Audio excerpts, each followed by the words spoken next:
Hi, I'm Tom Laux. Thank you for joining me on my show Spotlight. I'm the Marshfield Media Access Director. And today I have guests from the Rotary Winter Wonderland. Yes, it is that time of the year, and the weather sure depicts that time right now as we're taping this here right at almost the beginning of November 7th today. I'll welcome my guests, and I'll have you guys introduce yourselves, and we'll start with you, Danielle.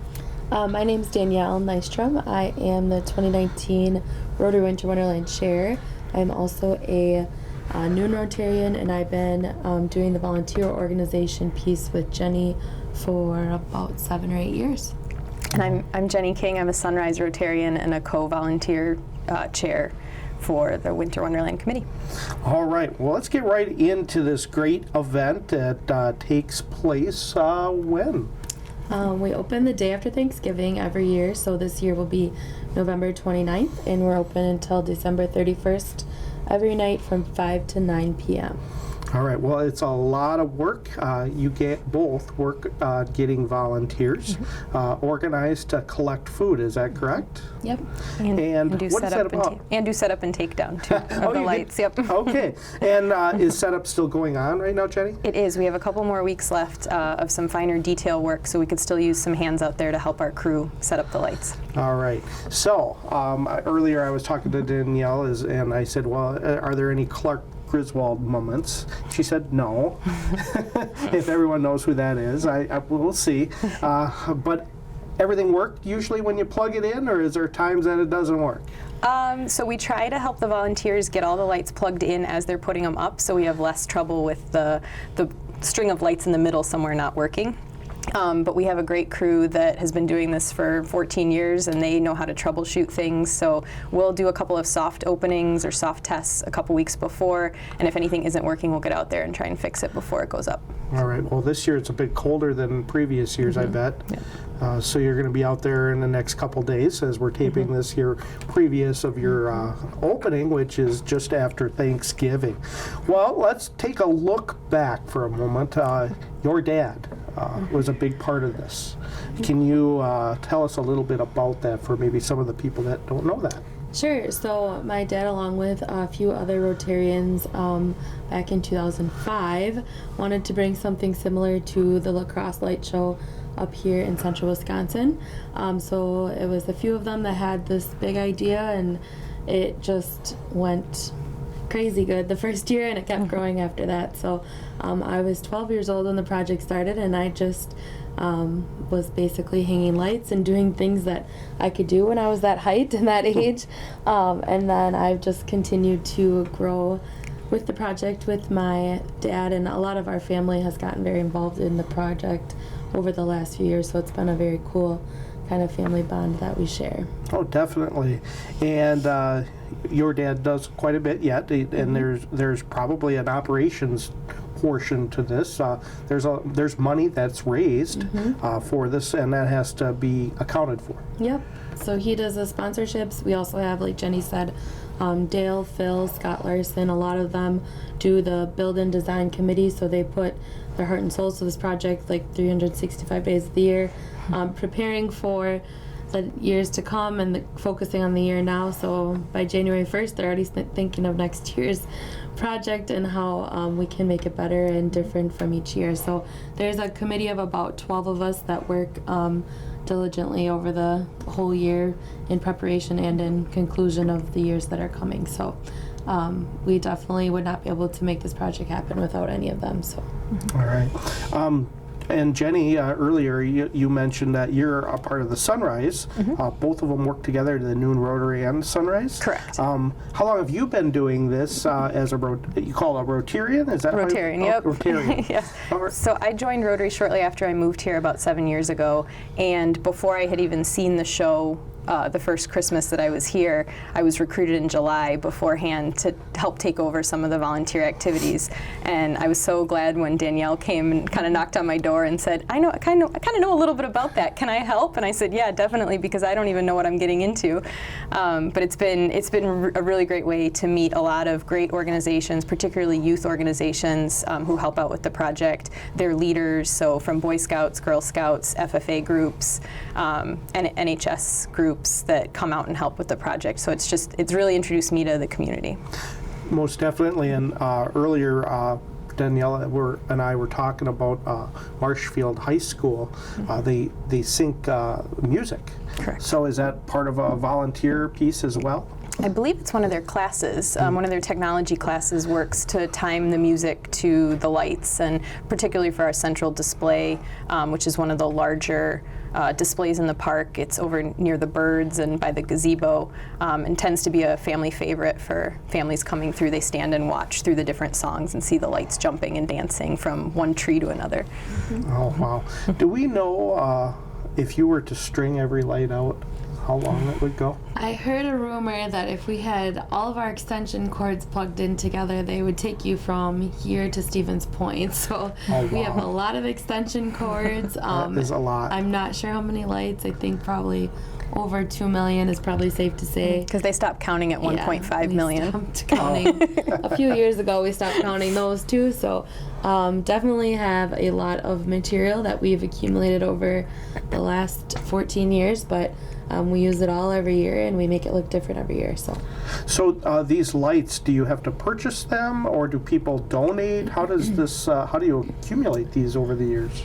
So we have their LED lights that we order from a distributor that we've been working with for the last, I think, 14 years. We've worked with the same organization, and we use a lot of the sponsor money to help maintain the lights that we have or get new display material, and then that's how we purchase the stuff. But we actually don't take donations of Christmas lights because they're so specific, the type of light that we order, and they're not the typical house lights.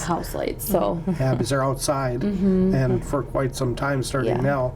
Yep. And you definitely don't want a failure of those. I'm sure they do happen during the show. And is there a technician on hand that can help try to fix those? We have what we call smart guys there every night at beginning and close. So they turn on the lights, and then a lot of times they'll stay around for a while and make sure everything's working. Some of them know how to troubleshoot some different things.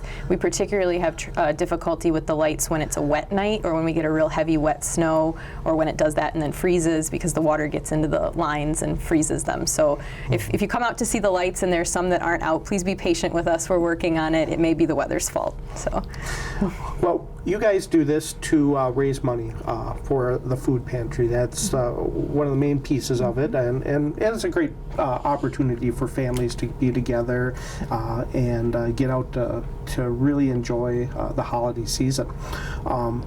So raising funds and getting food donations. What kind of food donations do you guys look for, and how do they drop it off in a box? How does that work? So we just ask, it's a free will donation of cash or canned goods.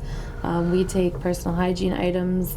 Obviously, anything that we get, we ask that it is wrapped and untouched or unused before. But cans of food, peanut butter, cereal, anything non-perishable, and then the hygiene items and the cash. That's what we collect at the gate, and about probably 80% of our cash donations that we collect at the gate go back into the community and into these pantries. So we always write a large check to the 2 main food pantries in Marshfield, and then we write a smaller check to the other 29 pantries that we supply food and money to. So there's that. So many. it's going beyond the city here. Correct. Yeah, it definitely is a central Wisconsin benefiting program. Yeah, because you see a lot of visitors that come from all around. So our farthest away pantry is Phillips, Wisconsin, and we go to Wisconsin Rapids and Owen and Thorpe. So okay. That makes a big difference, because those people do come up to see. There is no other lighting display this large in central Wisconsin that I know of, except through the towns, but this is a totally unique experience, and plus it's in the zoo, and those animals are still there. That's a neat part of it, so they get to see that. Well, let's just kind of chat a little bit about maybe and not give anything away. But what are they going to see when they come? Can they come into, is there 2 exits? Where should they go? Can they drive through? Can they walk through? I guess one of you guys want to talk about that? Sure, we have both a walking option and a drive-through option. The drive-through option is a favorite among some of the assisted living locations in town. Will bring buses of their residents to see the lights, so we really appreciate seeing those buses come through. The walking route is great for families or people that are mobile and able to get around. Most of it's pretty flat. We try and keep the sidewalks very clear of ice. There are 2 main walking entrances, and one of the main walking entrances and the driving entrance are off of Adams Street, near the corner of Adams and 17th Street. So that's one option, and then around the back side is another. The back gate is another option, and one of my favorite places to stand in the whole park is on the bridge over the little lagoon in the middle, because if you do a 360, you can see lights all the way around. You really feel engulfed in the lights. So. Well, that sounds fun, and that people get to go to see that. Earlier, Danielle, again, before our show, we were talking about businesses that collect food. Are there a few in town that you can mention that will have that, and when that starts? So this year we challenged our organization and businesses that we've worked with over the last 14 years to host food drives at their place of business or within their clubs to help us with making up for the lack of days that we have this year, since Thanksgiving is so late. So we're actually 9 days shorter in our season this year, and it's going to be that way for the next couple of years because Thanksgiving lands later in November. So we're asking that organizations and businesses help us to bridge the gap of the lack of donations we would get on those 9 days. So yeah, that's a big difference to lose those many days. But if anybody needs to contact anybody, you have a website? We do. RotaryWinterWonderland.com is the website. We're also very active on Facebook. A lot of event updates, like we have horse-drawn carriage rides on the select Saturdays. We have Santa there on select days. So if people are looking for real-time updates on what's going on the particular night they're looking to come, you can certainly message us or check out our Facebook page.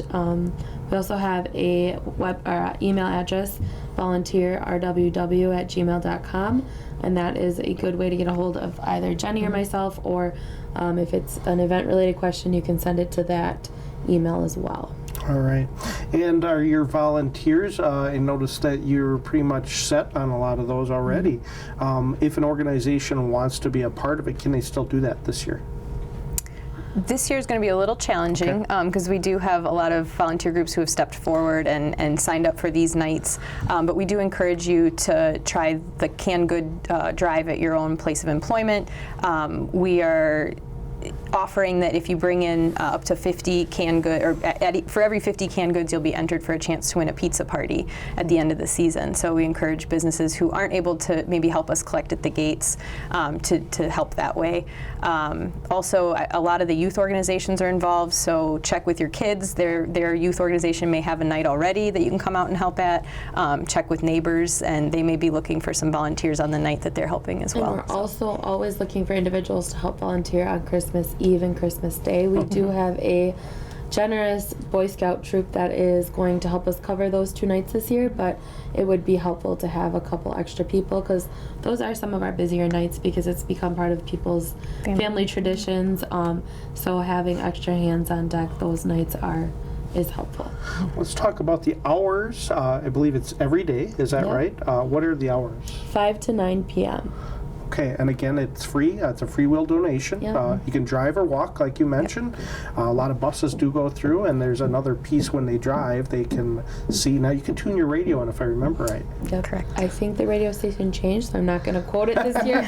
But we should have a sign. There's a big sign when you come through the drive-through what the station is. All right. And I remember, turn your lights off because if you can. If you can, yes. Not mandatory, but that's always neat to drive through and be a part of that.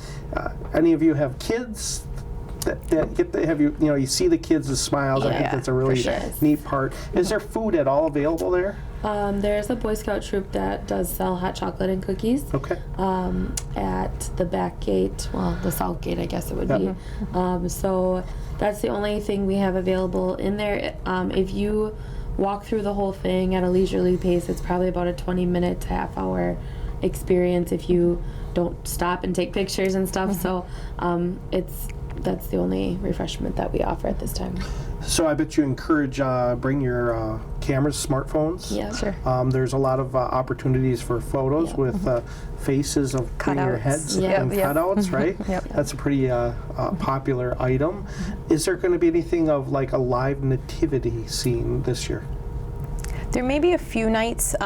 We're always looking for more groups that are interested in doing the live nativity, so churches or youth groups that might be interested. We'd be happy to take volunteers for that at that. If you just email volunteer RWW, we can get you signed up for that. We do have the live music it's called our Gingerbread Jams series, which is in the warming gazebo area. Is it every night? Decorated as a gingerbread house. Yeah.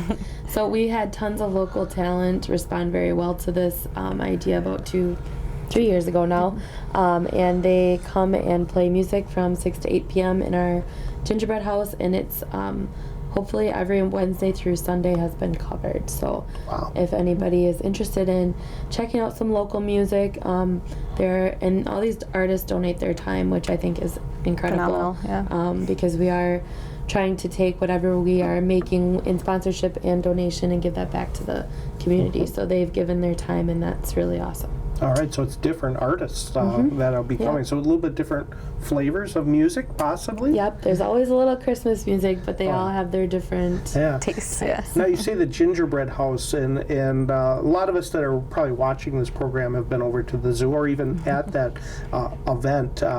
Whereabouts, if we get a picture of where that would be? If you walk in and walk over that bridge that Jenny was talking about, it's called the gazebo. It's right actually by the new cougar exhibit. Okay. So if you guys are there to check that out, it's right next to it. And that's, like I said, we do have heat in there too. It's usually a little warmer. It's warmer in there if you need a minute to warm up on your walk. But yeah, so it's really right in the middle of the park. All right. Is there any countdown on the Friday for these lights? There is not.